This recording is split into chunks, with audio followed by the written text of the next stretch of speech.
Turma, tranquilidade? A trama começa com Chani enaltecendo seu planeta, o que contrasta com a tirania dos Harkonnens e a exploração descontrolada da especiaria, tornando assim os Harkonnens mais ricos até mesmo que o Imperador. Porém, um dia, os Harkonnens são tirados de Arrakis por ordem do Imperador, e Chani acaba sua narrativa se perguntando quem seriam os próximos opressores. Viajando até Caladan, planeta natal da casa Atreides, conhecemos Paul, filho do Duque Leto Atreides e da Lady Jessica. Paul tem sonhos reveladores e em um desses sonhos, ele sonha com o deserto de Arrakis e o seu povo, os Fremen. É por isso que nessa cena, Paul está estudando sobre eles. Os sonhos de Paul estão prestes a se tornar reais quando seu planeta recebe a visita do representante do Imperador.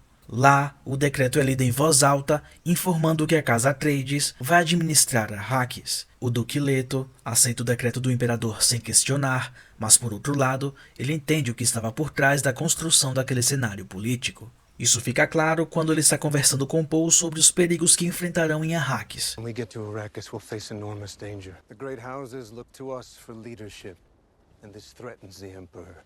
Taking Arrakis from the Harkonnens and making it ours, he sets the stage for a war. Ao treinar com Halleck, seu mentor, Paul vê nos olhos de Halleck a alma de alguém aterrorizado. Ele entende que tudo está se encaminhando por um caminho mais sério e perigoso do que ele mesmo imaginava, e por isso ele tem que estar pronto o mais rápido possível. Paul é um adolescente, mas já está sentindo o peso de sua herança que se aproxima cada vez mais rápido.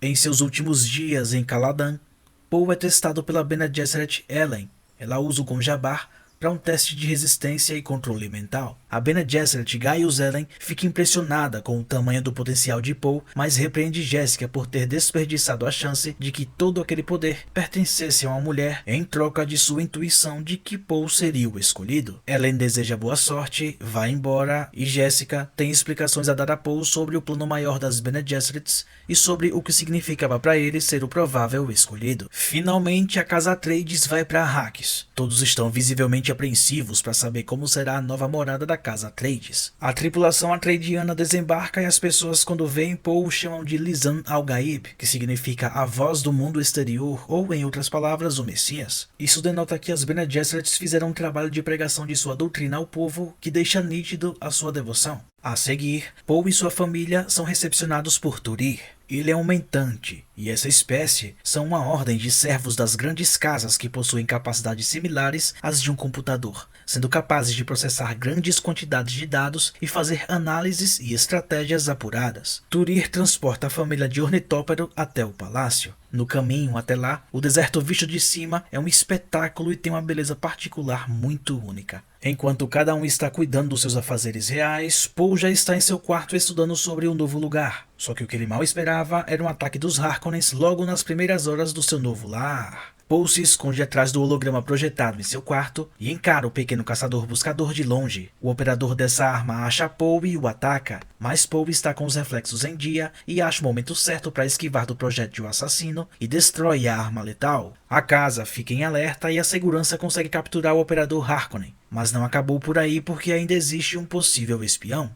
Além disso, os Harkonnen sabotaram as máquinas de produção e levaram a maioria dos silos que armazenavam as especiarias, limitando assim a produção da casa Atreides. Em meio a esse caos, a única boa notícia é a volta de Duncan, amigo e professor de artes marciais de Paul. Duncan estava em uma missão infiltrado entre os Fremen. Mesmo correndo sérios riscos de vida, ele conseguiu ter o respeito deles e abrir as portas para Atreides, mesmo que não tão abertas assim. De lá, Duncan trouxe a tecnologia avançada.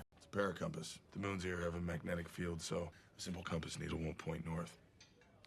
Takes a clever piece of clockwork to sort. The Fremen make these? And still suits and sand compactors and all kinds of ingenious things. Adiantando o rumo da história, o Duque e uma juíza de transição de casas fazem uma reunião/visita a um extrator de especiarias e lá as coisas começam a fugir do controle, com quase tudo acabando em tragédia. Tudo começa com a chegada do chamado Verme do Deserto. Ele está indo em direção a um dos extratores de especiarias, e Leto, a juíza, Paul e o mentor estão presenciando tudo. Era para ser algo resolvido de forma objetiva e rápida, mas uma falha mecânica acontece quando uma aeronave foi resgatar o extrator. 21 pessoas estavam a bordo do extrator e estavam prestes a perderem suas vidas, sendo engolidas pelo verme gigante. Então, o Duque heroicamente foi até lá com as outras naves para resgatá-los. Ao aterrissarem, Paul também sai do ornicóptero para ajudar no resgate e entra em contato com a especiaria. Ela faz efeito imediato e paralisa ele com visões do futuro. Leto sente a ausência de Paul e pede a Halleck para ir buscá-lo. O verme está bem próximo e cria uma onda de areia gigantesca que faz eles caírem. A areia quer engolir eles, mas eles se levantam e chegam sãos e salvos à aeronave que levanta voo às pressas. Esse certamente é um dos momentos mais icônicos do filme e também a primeira vez que somos apresentados à grandiosidade do verme do deserto, mais conhecido como Shai-Hulud.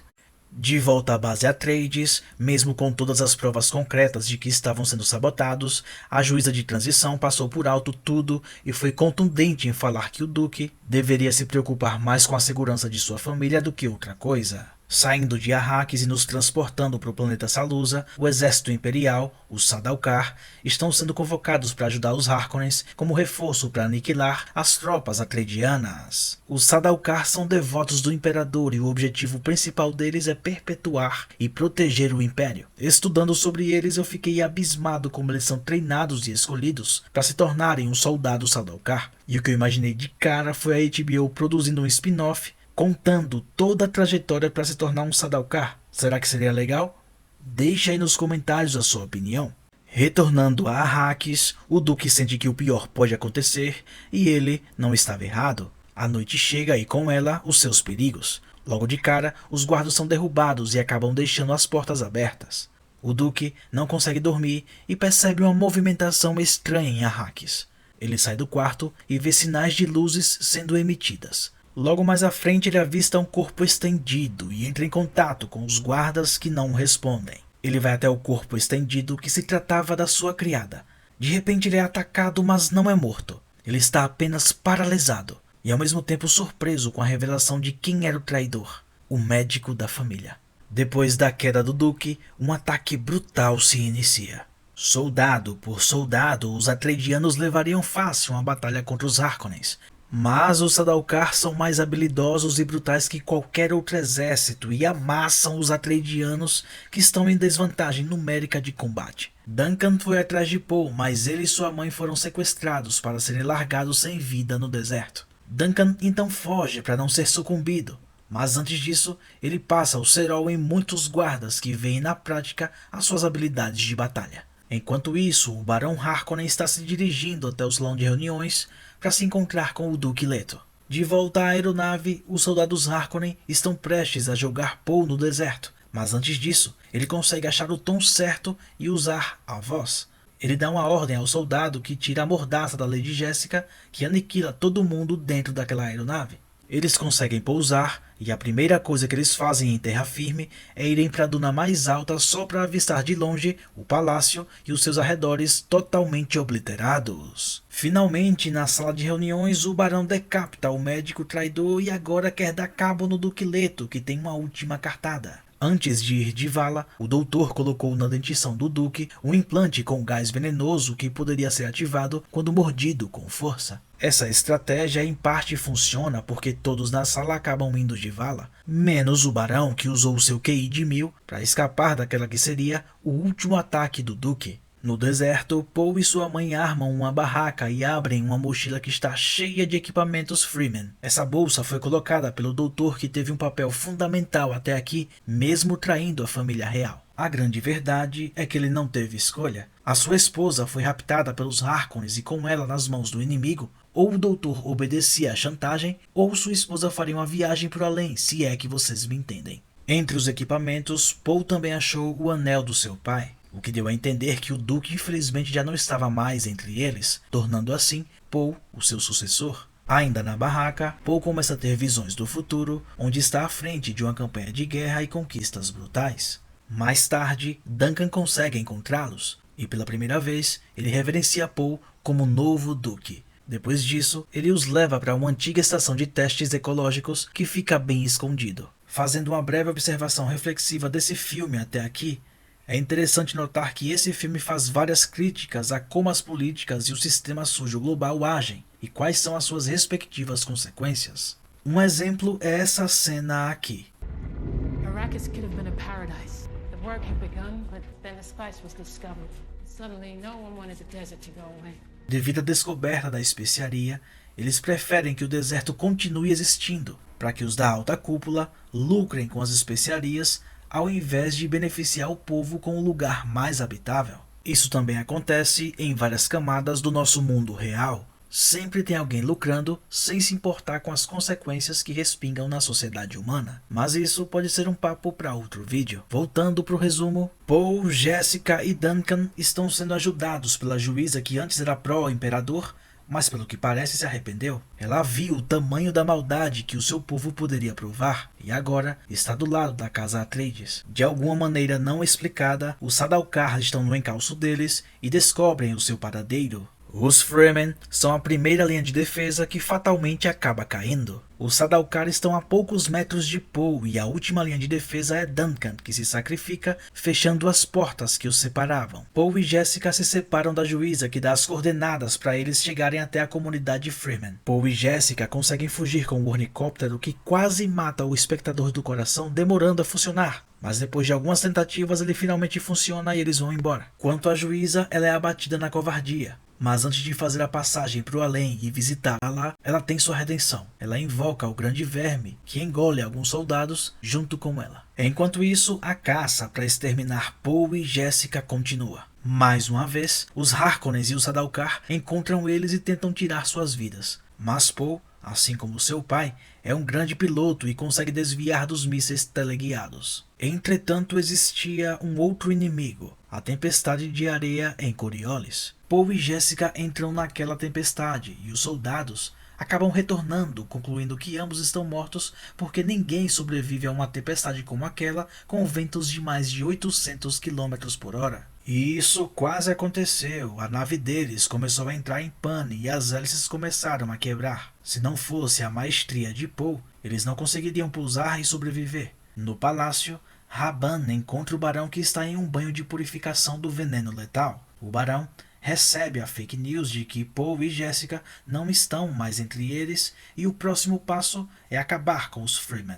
So squeeze, Rabban. Squeeze hard. Yes, Uncle. And the Fremen? Kill them all.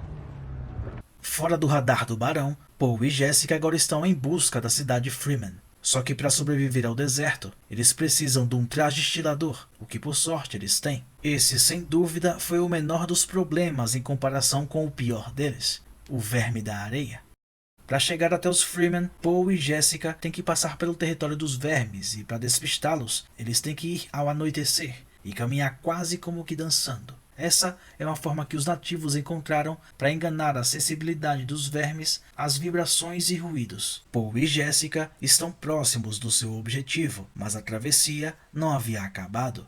De repente, Paul percebe uma movimentação estranha de vermes que estão rondando eles. Eles começam a adiantar o passo, mas o inesperado acontece. Os Fremen colocaram um sistema de proteção antes da chegada. Esse sistema se chama areia de percussão. Essa areia de percussão nada mais é do que uma camada fina de areia que esconde tambores que atraem os vermes até os invasores indesejados. Paul pisa sem querer em um desses tambores e aciona o alarme que acaba atraindo um verme gigantesco. Paul e Jessica começam a correr como se não houvesse amanhã. O verme é muito veloz e está quase os alcançando. A tensão aumenta e eles caem. Será esse o fim de Paul e Jessica? A resposta é não, porque eles se levantam e com muita garra conseguem chegar até as rochas. Será que você conseguiria fazer essa travessia? Bom, a travessia eu não sei, mas sobreviver ao que Paul e Jessica irão enfrentar a seguir, eu duvido muito que você conseguisse. Os dois presenciam a grandiosidade do verme que encara Paul, que logicamente está bem assustado. O verme age como se estivesse contemplando Paul.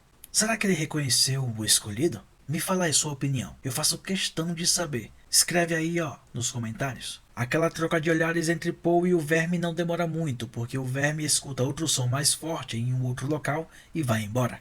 Depois dessa aventura mortal, Paul e Jessica avançam, mas eles não estão sozinhos. Eles são recepcionados por Stilgar e outros Fremens guardiões. Paul é aceito por sua juventude e capacidade intelectual, mas Jessica é dispensada por Stilgar porque, para ele, Jessica está velha demais e não vê alguma utilidade nela. Stilgar desce do alto do rochedo e começa a lutar com Jessica a fim de matá-la, mas Jessica é mais talentosa que ele e Stilgar acaba sucumbindo. No fim de tudo, Stilgar decide acolher os dois. Mas como a alegria de Artrediano dura pouco, um dos Fremen chamado Jamis evoca a lei Amtal, que é mais notável na prática de duelos para resolver disputas ou provar o valor de um membro da comunidade, e esse membro acaba sendo Poe. O duelo só começaria ao amanhecer. Enquanto isso, Poe está mais uma vez sob o efeito da especiaria, mas agora está usando ela a seu favor. Ele começa a prever os ataques que receberia de Jamis e assimila toda a sequência de golpes que receberia. Depois disso, Chani chega até Poe e o presenteia com uma adaga Cris, uma espécie de adaga feita com o dente de um verme. O dia amanhece e Poe vai até o campo de batalha. Os dois se posicionam, a luta começa e nos primeiros segundos Poe se distrai e toma um jab no nariz, mas rapidamente se recompõe. Os dois se olham e a luta está muito acirrada, até Poe começa a lembrar dos padrões de movimento de Jamis e o dominá-lo. Ele faz isso várias vezes, mas o que Poe não sabe é que obrigatoriamente um dos lutadores tem que morrer num duelo onde a lei Amtal é evocada. Aquilo foi difícil para Poe porque ele nunca matou um homem, mas era ele ou a morte. Assim, com um golpe furtivo nas costas de Jamis, Poe finaliza ele e acaba sendo aceito na comunidade Fremen. Jessica quer a ajuda dos Fremen para tirar Poe do planeta, mas ele tem uma visão do futuro, onde lidera os Fremen e se torna uma figura de poder. Na última cena do filme, Poe e Jessica estão seguindo o bando e ficam admirados com a força do deserto que naquele momento é elucidada por um Fremen guiando um verme. Esse filme não é apenas sobre um planeta desértico. Ele retrata uma luta pela identidade, poder e sobrevivência. No mais, eu vou ficando por aqui. Fiquem em paz, fiquem bem e até o próximo vídeo.